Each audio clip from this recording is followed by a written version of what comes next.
Bonjour et bienvenue à la librairie Point Virgule. Les livres ont ça de particulier qui nous permettent de voyager à travers l'espace et le temps. Et aujourd'hui, on va voyager au Japon.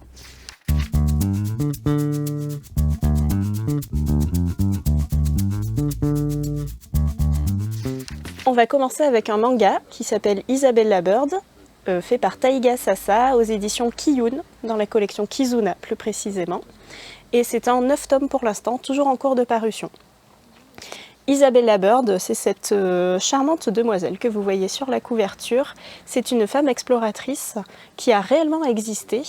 Et là, elle nous embarque avec elle au Japon du 19e siècle, lorsque le pays s'ouvrait de façon plus ou moins forcée au monde, et notamment au monde occidental.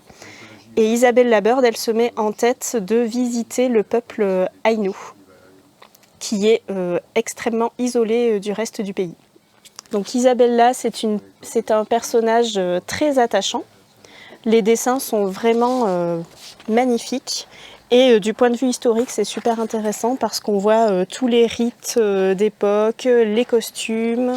Pour moi, la grande qualité d'Isabella Bird, c'est que on peut tout à fait le conseiller aux personnes qui n'aiment pas les mangas ou qui croient ne pas aimer le manga, ou alors ceux qui ne jurent que par Taniguchi. Eh ben, proposez-leur Isabella Bird, vous allez voir, c'est super.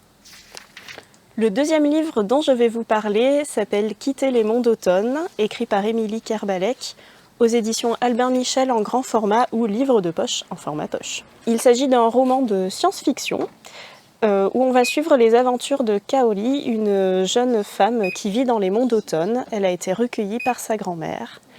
Comme souvent, il y a un mystère autour de ses origines et de ses parents. Elle vit dans une société où tous les écrits sont prohibés et seule la tradition orale se perpétue.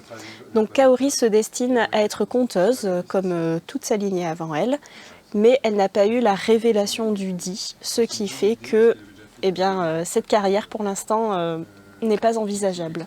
Elle va donc devenir danseuse. L'histoire de notre héroïne va être chamboulée au moment où sa grand-mère va décéder.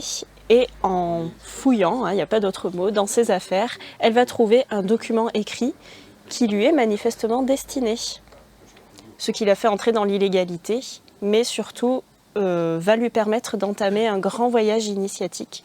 Alors ce livre, il est vraiment superbe, l'écriture elle est vraiment ciselée, il y a beaucoup de poésie dans la lecture, c'est aussi un bel hommage aux arts, et notamment aux arts japonais, puisqu'on va parler des instruments japonais, de la danse, une société très codifiée comme au Japon. L'autrice Émilie Kerbalek, elle est née au Japon et elle est franco-japonaise, donc on sent aussi dans ce livre beaucoup d'amour et de sincérité pour ce pays qu'elle apprécie énormément. Ma dernière sélection, c'est la série Shikanoko de Laïane Hearn, en 4 tomes, aux éditions Gallimard Jeunesse et dans la collection Pôle Fiction pour le format poche. Shikanoko, c'est le nom de notre héros, il a été laissé pour mort et c'est un sorcier qui le recueille et qui lui apprend tout son art. Et il se trouve que Shikanoko, il est plutôt bien destiné puisqu'il a un don extrêmement développé pour la magie. C'est une sorte de préquel au clan des Otori. Si vous avez aimé, je vous conseille. Après, je ne vous cache pas non plus qu'on retrouve quelques ficelles et mécaniques narratives et scénaristiques quand on a déjà lu cette série. Mais ça reste tout de même très plaisant. On a beaucoup l'accent mis sur le folklore japonais, tout le mysticisme, et l'écriture de Laïane Hearn est toujours aussi raffinée. Sur ce, j'espère que ma sélection vous plaira. N'hésitez pas à venir la demander à la librairie. Et je vous souhaite de bonnes lectures. À bientôt!